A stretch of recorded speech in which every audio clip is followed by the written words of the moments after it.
कहाँ तक सुना है आप लोगों ने? कहाँ तक सुना है बताइए? कहाँ तक सुने हैं सर?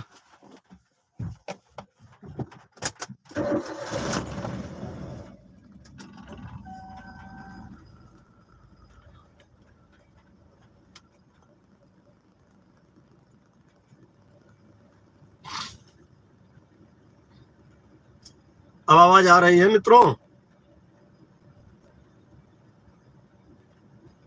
चलिए ठीक है। तो मैं ये कह रहा था कि जब मैं पिछले 12 जून से लेकर के लगातार माननीय मंत्री जी और माननीय प्रमुख सचिव महोदय, माननीय निदेशक महोदय, माननीय संयुक्त निदेशक महोदय, डीजी मैडम, सबसे हम लोग मिले थे और मिलने के बाद उनसे कहा था कि आपने जो कहा था कि चुनाव के बाद हमारा काम होगा, आप उस काम को हमारे आगे बढ़ाइए। उन्होंने भी अपनी सहमति जताई थी और ये कहा था कि आप भी माननीय मुख्यमंत्री जी से मिलिए और उनसे निवेदन करिए।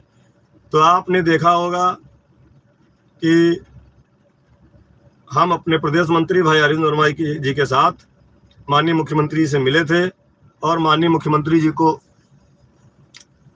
अपनी वेदना बताई थी।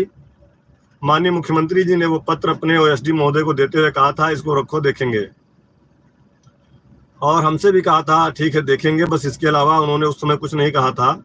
लेकिन उस दिन की मुलाकात का परिणाम अब सकारात्मक दिखने लगा है, जिसमें माननीय मुख्यमंत्री जी ने गोरखपुर से वापस आने के बाद एक दिन पहले श्रीमान प्रमुख सचिव महोदय को अकेले बुलाया था, उनसे चर्चा हुई। कल उन्होंने पुनः माननीय वित्त शिक्षा मंत्री महोदय,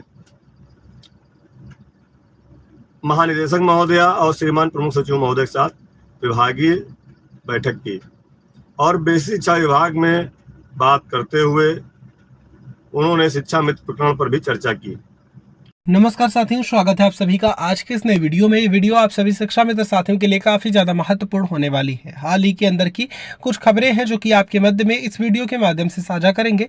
रिसेंट की ही कुछ चर्चाएं हैं, उन चर्चाओं को भी आपके मध्य में साझा करेंगे। सभी साथी वीडियो को पूरा देखें। चैनल को अभी तक आपने सब्सक्राइब नहीं किया है, सब्सक्राइब भी कर लें। अब चलते हैं अपडेट पर। और बहुत जल्द इसका परिणाम आपको देखने को मिलेगा। मैंने पहले भी कहा था, बहुत ज़्यादा उतावले ना हो सभी लोग।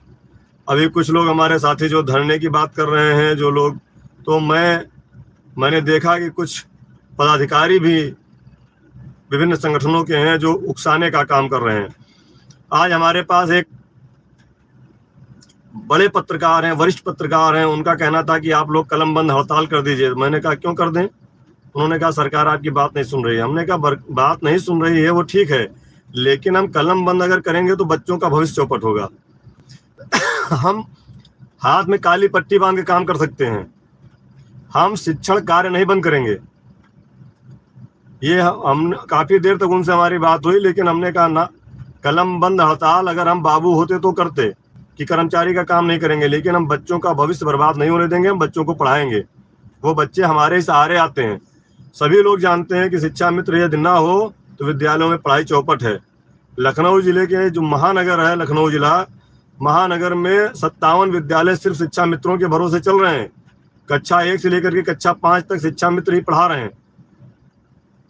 ये स्थिति है। तो ऐसे में कुछ लोग आपको उकसाने का भी काम कर रहे हैं, कृपया उकसाने में ना आए। और जो भी साथी हमारे समझदार हैं वो लोग समझें कि सरकार ने आपके लिए जो कमेटी बनाई थी उस पर चर्चा चल रही थी। मैंने शायद बताया, आप शायद सुन पाए या नहीं सुन पाए। उस बात को लेकर के एक ग्रुप पे रात में 1:30 बजे तक बहस हुई और उसमें हमारे संगठन के जिला अध्यक्ष हैं। जिला अध्यक्ष के नाते आपको जानकारी भी होनी चाहिए, आप प्रयागराज के जिला अध्यक्ष हैं दूसरे संगठन के, कि आप उस दिन रात में मैं देख रहा था 1:30 बजे तक सिर्फ अपनी बात ये मनवा रहे थे कि कमेटी का गठन कोर्ट के आदेश पर हुआ है। तो मैं आज तक यही नहीं समझ पाया कि कोर्ट का आदेश 12 जनवरी को आया था और कमेटी का गठन 12 नवंबर को हुआ था और 18 अक्टूबर को प्रदेश अध्यक्ष जी के नाम लेटर जारी किया था डायरेक्टर महोदय ने। उसमें लिखा था कि एक कमेटी का गठन किया जाएगा। 18 अक्टूबर के बाद 12 नवंबर को कमेटी का गठन हुआ, 14 नवंबर